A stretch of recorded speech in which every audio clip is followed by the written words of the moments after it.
ایک کسان سرکار غریب نواز کی بارگاہ میں آیا, عرض کی حضور بادشاہ نے ٹیکس بڑھا دیا ہے اور میرے پاس اتنی رقم نہیں ہے کہ میں ٹیکس ادا کر سکوں, میں ٹیکس دے سکوں, اس لیے آپ دلی کا بادشاہ قطب الدین, دلی کا بادشاہ شمس الدین التمش, اس کو خط لکھ دیں تاکہ وہ میرا ٹیکس کم کر دے یا معاف کر دے, کیونکہ میں نے سنا ہے کہ وہ آپ کے مرید کا مرید ہے. آپ ایک کام کر دیں, خط لکھ دیں. حالانکہ خط لکھنے کا مطالبہ کیا گیا تھا, خط لکھنے سے بھی کام ہو سکتا ہے.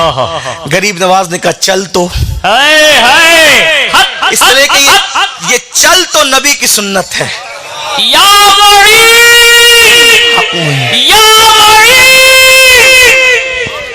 غریب نواز نے کہا چل تو. ہم تو سوچتے ہیں کہ چلو جتنی دیر تک چل تو کہیں گے اتنی دیر میں بہت کچھ رکعتیں نفل ادا ہو جائے گی, کچھ دیر تک کے واعظ و نصیحت ہو جائے گی, لیکن قربان جائیں فرمایا کیونکہ ان کی نگاہوں میں حضور کی سیرت پاک کی بہت اہمیت تھی. وہ جانتے تھے حضور علیہ السلام کی سیرت کی شان کیا ہے, اس کو لے کے نکلے. قربان جائیں غریب نواز نے اکیلے اس کسان کے ساتھ اجمیر شریف سے دلی تک کا سفر طے کیا. آپ دیکھیے آج کی اس ترقی یافتہ دور میں جبکہ ایکسپریس ہائی وے بن چکے ہیں, اجمیر شریف سے دلی کا راستہ 3.5 سے 4 گھنٹے میں طے ہو جاتا ہے اچھی کاروں سے. بولو کوئی جا سکتا ہے؟ اتنا مصروف آدمی, اتنا بڑا آدمی, لیکن ان کو اپنی بڑائی کا اقرار نہ تھا, انہیں دین کی بڑائی کا خیال تھا. اور جو اپنے آپ کو بڑا سمجھتا ہے وہ کبھی بڑا ہوتا بھی نہیں ہے. بات یہی ہے, بڑا سمجھنے والا کبھی بڑا نہیں ہوتا ہے, بڑا وہی ہوتا ہے جو اپنے آپ کو چھوٹا سمجھتا ہے. یہاں تو ہلدی کا کھڑا ملا اور پنساری کی دکان کھول دی گئی, یہ کیفیت ہے. اندر سے بالکل خالی ہے اور آنکھوں کے اندر ایسا خمار ہے کہ جیسے یہ قطب الاقطاب سے کم ہی نہیں ہے. یہ حالات ہیں. زندگیوں کے اندر نہ ہمدردی ہے دلوں میں, نہ محبت ہے دلوں میں, نہ عبادتوں کا ذوق و شوق ہے, نہ دین پر عمل کرنے کا جذبہ ہے. انسان اس قدر خود غرض ہو گیا کہ وہ اللہ کے ساتھ بھی مخلص نہ رہا, اللہ کے ساتھ بھی اس کے معاملات میں اخلاص نہ رہے الا ماشاءاللہ. بلکہ لوگ عبادت بھی کرتے ہیں تو نوکروں کی طرح کرتے ہیں, بندوں کی طرح نہیں کرتے. عبادت کر کے کہتے ہیں مولانا بڑی مصیبت آتی ہے عبادت کے بعد, بہت مشکل میں کہا عبادت اور مشکل کا کیا تعلق ہے؟ عبادت تو کہتی اس کو ہے کہ جس کا صلہ نہ مانگا جائے. فرق یہی ہے. عبادت اور تجارت میں فرق یہ ہے کہ تجارت کا صلہ مانگا جاتا ہے فوراً اور عبادت کا صلہ نہیں مانگا جاتا. نماز پڑھتے ہیں مولانا وہ کوئی ایسی صورت بتا دے جس سے رزق میں برکت ہو. کہا ٹھیک ہے بھی ایسے اعمال ہیں بتائے گئے ہیں کہ سورہ واقعہ پڑھ لو برکت ہوگی, سورہ مزمل پڑھ لو سحر نہیں ہوگا, سورہ ناس اور سورہ فلق پڑھ لو کیا ہوا سحر دور ہو جائے گا, ہے نا. لیکن سب اپنے لیے پڑھو گے, کچھ عبادت اللہ کے لیے بھی کی ہے. سحر دور کرنے کے لیے صورتیں پڑھ لی, برکت کے لیے صورتیں پڑھ لی, کبھی اس لیے بھی پڑھی کہ خدا راضی ہو جائے. خدا کے ساتھ تجارت کرنے چلے ہو, اللہ کے ساتھ تجارت کرنے چلے ہو. عبادت کہتے ہیں اس کو جس کا صلہ نہ مانگا جائے. اسی لیے تو رابعہ نے کہا تھا نا کہ ایک ہاتھ میں آگ اور ایک ہاتھ میں آب اس لیے لے کر کے جا رہی ہوں کہ جو جہنم کے خوف سے عبادت کرتے ہیں جہنم کو جہنم کو جو ہے وہ بجھانا چاہتی ہوں تاکہ کوئی جہنم کے خوف سے عبادت نہ کرے, اور جنت کو جلانا چاہتی ہوں تاکہ کوئی جنت کے شوق میں عبادت نہ کرے. تو کہا مائی پھر عبادت کس لیے؟ کہا عبادت تو یار کے لیے پھر ہو, عبادت اس کی خوشی کے لیے. اسی لیے حضور حافظ ملت رحمت اللہ علیہ نے انما الاعمال بالنیات حدیث کی شرح کرتے ہوئے کہا ہے کہ اہل اللہ کا طریقہ یہ تھا کہ وہ نیکی کی نیت سے بھی کوئی نیک کام نہیں کرتے تھے کہ نیکی ملے گی. وہ لوگ اس لیے نیک کام کرتے تھے کہ خدا ملے گا, اس لیے کہ کجا نیکی کجا شان خدا. دونوں میں کیا نسبت ہے؟ کوئی نسبت ہے؟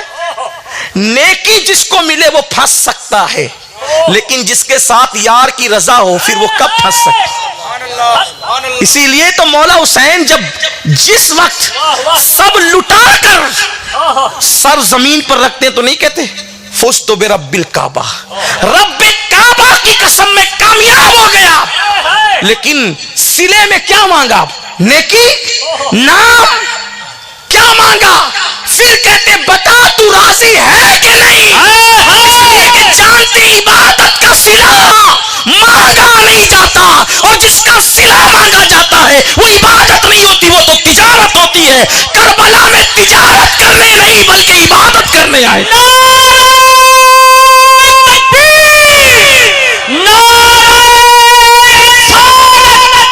شہنشاہ تاجدار کربلا۔ مجھے تو ڈر لگتا ہے کہ کوئی زیادہ تقریر میں واہ واہ کر لیتا ہے تو مجھے ڈر لگتا ہے کہ اس کا صلہ واہ واہ کی شکل میں تو نہیں مل گیا۔ یہ ہمارا شوق ہے کہ نعرے تقریر میں زیادہ لگ جائیں، تھوڑی واہ واہ بھی زیادہ ہو جائے، کہیں یہ صلے کے طور پر تو نہیں ہو گیا، کہیں صلے کے طور پہ تو نہیں ہو گیا۔ اس لیے کہ جو عبادت ہوتی ہے اس کا صلہ مانگا نہیں جا، جس کا صلہ مانگا۔ اب بتائیں جب واہ واہ کی شکل میں صلہ مانگنے کی اجازت نہیں ہے تو پیسوں کی شکل میں صلے کے طور پر پیسوں کے لیے لڑنے کی اجازت کب ہو سکتی ہے؟ بات دور نکل گئی۔ حضرت غریب نواز میرے معین ملت و دین نے کہا کسان سے بڑی معذرت کے ساتھ میں ذکر کسان کا کرنے لگا ہوں۔ آج جب کوئی کسان پھٹے کپڑے بدبودار پسینے سے اٹے ہوئے جسم میں آتا ہے تو ہم مسافے کے لیے پورا ہاتھ بھی نہیں دیتے، 3 انگلیاں دیتے ہیں، اور وہ بھی بہت تقوی کے قریب سمجھتے ہیں کہ یہ پورے ہاتھ سے مسافہ جب اپنی شان نہیں ہے، تھوڑا سا حضور سے بڑے ہو گئے ہیں آپ۔ بات اگر کہی جائے حق تو بری لگتی ہے، سچ کڑوا لگتا ہے۔ 3 انگلیوں سے مسافہ کس کی سنت ہے؟ کس سنت سے ثابت ہے؟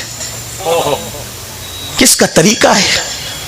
حضور علیہ السلام کا مسافہ تو یوں تھا، ہاتھ ہاتھ میں دے دیے، ہاتھ ٹھنڈے ہوتے تھے، خوشبودار ہوتے تھے تو لوگ شوق سے دیر تک ہاتھ میں پکڑے رہتے تھے، لیکن میرے آمنہ کے لال کی شان یہ تھی جب تک کسی نے ہاتھ میں ہاتھ رکھا کبھی چھڑایا بھی نہیں۔ حضور نے کبھی چھڑایا، جب تک وہ ہاتھ نہ چھوڑے حضور نے نہیں چھڑایا۔ اس لیے کہ یہ چھڑائیں گے تو پھر پکڑائے گا کون؟ حضور چھڑانے نہیں آئے تھے، سنیوں ان سے مدد مانگے جاؤ، پڑے بکتے رہے بکنے والے، اور تھام لو آسیو دامن ان کا، وہ نہیں ہاتھ جھٹکنے والے۔ اور اسی لیے اس امت کو جب سب ٹھکرا دیتے ہیں تو امتی کہتا ہے کسی نے بھی ٹھکرا دیا مجھے پرواہ نہیں، کیونکہ میرا نبی مجھے نبھانے والا ہے۔ کوئی پرسان حال اپنا نہیں ہے یا رسول اللہ، جو اپنا ہے تو تو ہے اور باقی سب پر آیا ہے۔